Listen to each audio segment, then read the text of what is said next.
बिस्मिल्लाहिर्रहमानिर्रहीम। आज हम जिस टॉपिक पे बात करेंगे प्यारे मुकर्रमीन, वो है नज़्म ज़ब्त की ज़िंदगी में अहमियत। नज़्म ज़ब्त का लफ्ज़ बड़ा आम है और आप इसको पढ़ते हैं, सुनते हैं, लोग इसको बयान करते हैं। आसान लफ्ज़ों में हमें समझना है कि नज़्म ज़ब्त क्या होता है। बेटा, नज़्म ज़ब्त ये है ऐसे तरीके पे अमल पैरा होना जो तरीका फितरत और इंसानियत के खिलाफ ना हो। उस तरीके पे चलते हुए अपनी जिंदगी, अपने मामलात, अपने शबो रोज और अपने लेन देन और अपनी कामयाबी को अपने लिए समेटना और उसके लिए कोशिश करना, ये नज़्म ज़ब्त कहलाता है। सारी कायनात नज़्म ज़ब्त के तहत चलती है। मौसम अपने वक्त पे आते हैं, परिंदे अपने वक्त पे अंडे देते हैं, फूल अपने वक्त पे खिलते हैं। ये जो सारे का सारा निज़ाम चल रहा है, सूरज के निकलने का, डूबने का, बारिश के बरसने का, मौसमों के बदलने का, ज़मीन से पौधों के पैदा होने का, नई कौपलें खिलने का, ये सारे का सारा निज़ाम एक नज़्म के तहत है। ये वो नज़्म है जिसको फितरत ने मुतय्यन किया है और एक वो नज़्म है जिसको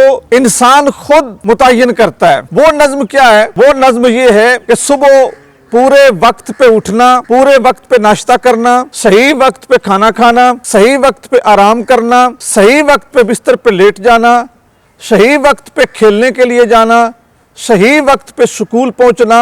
यानी जो चीज़ें वक्त के साथ आपके लिए बेहतर है उनको अपने वक्त में करना, ये आपकी जिंदगी का नज़्म कहलाता है। इसी तरह मामलात में नज़्म है, लोगों के साथ सच बोलना, रास्ता चलते हुए अपनी सम्मत में चलना, खाना किसी के साथ आप बैठ के खा रहे हैं तो अपने सामने से लेके खाना, छोटे छोटे निवाले लेना, आवाज को पैदा न होने देना, बात करना तो शाइस्तगी के साथ करना, लहजे का धीमा होना, ये वो मामलात का नज़्म है जो हम लोगों के साथ करते हैं। अब आपने अपनी जिंदगियों में, अपनी तालीम में और अपने घरेलू मामलात में ये देखना है कि आप नज़्म ज़ब्त के साथ जिंदगी कितनी गुजार रहे हैं और बगैर नज़्म ज़ब्त के कितनी गुजार रहे हैं। अगर आपकी जिंदगी नज़्म ज़ब्त के मुताबिक होगी तो जिंदगी पुरसुकून होगी, जिंदगी कामयाब होगी, जिंदगी दूसरों के लिए भी एक नमूना होगी। दूसरे लोग भी आपको फॉलो करेंगे, तारीफ करेंगे, अप्रिशिएट करेंगे, आपको सलूट करेंगे, आपको जो है ना वो अच्छे लफ्जों में याद करेंगे। आपकी जिंदगी नज़्म ज़ब्त से खाली होगी। हर कोई आपको कहेगा कि उस बंदे की तो कुछ समझ ही नहीं आती, बोलता कुछ है, सोचता कुछ है, खाता कुछ है, चबाता कुछ है, चलता आगे को है और उसकी दौड़ पीछे को है। उस बंदे की कुछ समझ नहीं आती। क्यों? क्योंकि उस बंदे की जिंदगी में नज़्म ज़ब्त नहीं होता।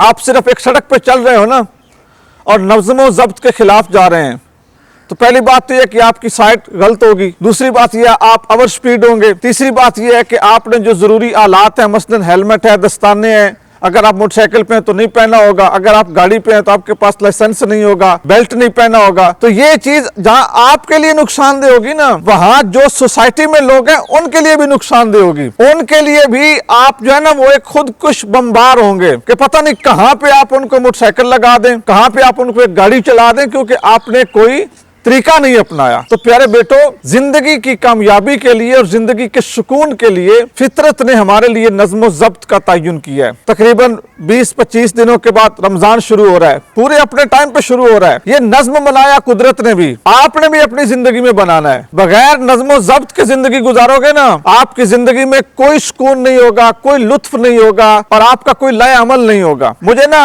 अभी खड़े खड़े अपने उस्ताद मोहतरम की बात और उनका एक अमल याद आ रहा है। हम जब बेरा शरीफ पढ़ते थे तो हमारे उस्ताद थे मलक मोहम्मद बोस्तान साहब, बहुत कमाल के उस्ताद थे और जो नज़्म ज़ब्त है, जो डिसिप्लिन है, वो हमने बहुत हद तक उनसे सीखा। आप या आपके टीचर्स कई चीजें मेरी देखते हैं ना तो कहते हैं कि सर आप तो बड़ा मतलब जो है ना वो सही रास्ते पे रहते हैं, डिसिप्लिन, कानून, मामलात, ये सारी चीजें तो आप सीखते हैं। तो मेरे अंदर भी जो चीज आपको नजर आती है ना, हकीकत में वो हमारे असातिज़ा की तरबियत है। तो मैं उनकी बात इसलिए आपको करना चाहूंगा कि कितनी बड़ी कामयाबी है डिसिप्लिन और नज़्म ज़ब्त। हम जब पढ़ते थे तो वो हॉस्टल में जहाँ पे हम रहते थे, हॉस्टल में पहला कमरा हमारे उस्ताद मोहतरम मलक बोस्तान साहब का था। कमाल की बात यह है कि रात को 10 बजे ना वो अपने कमरे से निकल के घर जाया करते थे और हमारे हॉस्टल में जो मस्जिद थी, मस्जिद का जो स्पीकर था, उस स्पीकर के साथ जो घड़ी लगी हुई थी ना, उसकी कुछ सेटिंग इस तरह की थी कि घड़ी के ऊपर अगर 10 बजते थे ना तो वो 10 बार टन टन करती थी और उसकी आवाज स्पीकर में आती थी और वो स्पीकर की आवाज पूरे भेरा शरीफ में सुनाई देती थी। पूरे भेरा शरीफ का जो टाइम था ना वो उस घड़ी के मुताबिक और उस स्पीकर की टन टन के मुताबिक चलता था, तो बिल्कुल एक्यूरेट उसका टाइम था। तो हमें पूरा यकीन होता कि जब 10 बजने वाले हैं ना,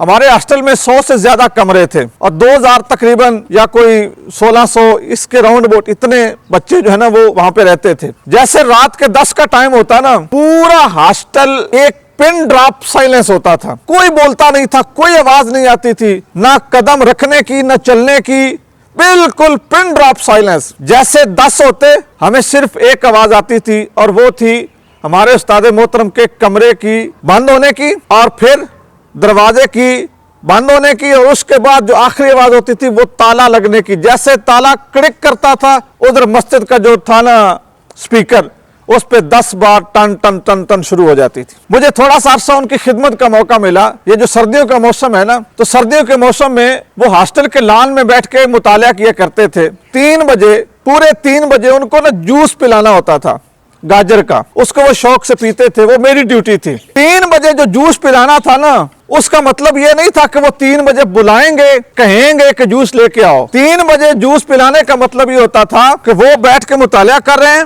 और उन्होंने 3 बजे ऐसे हाथ करना है, 3 बजे पूरे ऐसे हाथ करना है और हाथ के अंदर जूस वाला गिलास आना चाहिए। अगर पूरे 3 बजे उन्होंने हाथ ऐसे किया और जूस वाला गिलास नहीं आया, हाथ वापस चला गया, आप नाकाम है, आप फेल हैं। वो अपनी खिदमत के लिए बंदा बदल देते थे, कहते थे जिस बंदे की जिंदगी में नज़्म ज़ब्त डिसिप्लिन नहीं है उसने क्या तरक्की करनी। एक मिसाल दी आपको अपने उस्ताद मोहतरम की, और शुक्र अल्हम्दुलिल्लाह कि जितना अरसा मेरी ड्यूटी रही उनकी खिदमत पे, बाकी दोस्तों की भी हम फख्र महसूस करते थे। कभी किसी भी तालिब इल्म की तरफ से ये शिकायत नहीं हुई कि उन्होंने कोई इशारा किया हो और फौरन उनके स्टूडेंट ने वो पूरा ना किया। फिर जो लोग इस तरबियत से गुजरे ना वो कामयाब हुए, वो जमाने के ऊपर उन्होंने राज किया।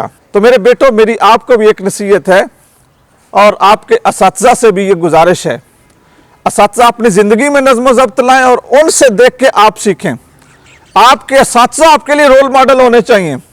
आप जब पढ़ के यहाँ से जाएं तो आप मिसाल दिया करें, हमारे मैट्रिक में 7 में 8 में 6 में फलां टीचर थे, बस क्या बात है, कभी ऐसा नहीं हुआ कि उन्होंने ये काम कहा और फिर वो रह गया हो। मसलन क्लास में टाइम पे आते, पीरियड, लेक्चर, टेस्ट, ठीक है, ये सारी चीज़ें आपने सत्ता से सीखना है। फिर आपके जो छोटे भाई हैं उन्होंने आपसे सीखना है। तो हम नस्लों की आबियारी में लगे हुए हैं।